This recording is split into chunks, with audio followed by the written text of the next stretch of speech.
যে আপনি আমাদেরকে নিয়ে এসে ওনার গলায় মালা পরিয়ে দিলেন, সবার সামনে ওনাকে পিতার সমতুল্য আপনি বললেন, সেখানে এসে আমাদেরকে নিয়ে আজকে আমি বলবো এটা কি আমাদের জন্য অসম্মান না?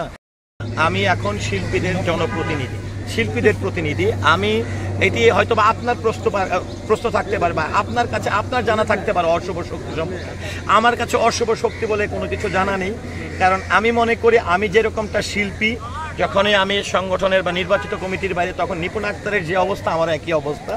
আর যখন আমি মনে করি যে আমি যখন সংগঠনের জন্য কাজ করব সেখানে যদি কোনো প্রতিবন্ধকতা আসে, আমি মনে করি আমার অনেক বড় শক্তি এই চলচ্চিত্র শিল্পী সমিতি, শিল্পীদের শক্তি আমার শক্তি। আমরা দেখেছিলাম সকালে শেষ সূর্যোদয়, সূর্যোদয়ের মুহূর্তটি ছিল খুব অসাধারণ, যে নির্বাচনের রেজাল্টটি হয়েছিল সেখানে আপনি কিন্তু আমাদেরকে নিয়ে এসে ডিপজল ভাইকে গলায় মালা পরিয়ে দিয়েছেন, মিশা ভাইকে মালা পরিয়ে দিয়েছিলেন, হাস্যোজ্জ্বল ছিলেন। এবং তার পরবর্তীতে আমরা কিন্তু আপনার সঙ্গে যোগাযোগ করেছি আমরা কি কার্যক্রম করব, কি করব না, আমরা কি আদৌ শপথ নিব কিনা। আপনি কিন্তু আমাদেরকে কোনো দিক নির্দেশনা দেননি, যে আপনি আমাদেরকে নিয়ে এসে ওনার গলায় মালা পরিয়ে দিলেন, সবার সামনে ওনাকে পিতার সমতুল্য আপনি বললেন, সেখানে এসে আমাদেরকে নিয়ে আজকে আমি বলবো এটা কি আমাদের জন্য অসম্মান না?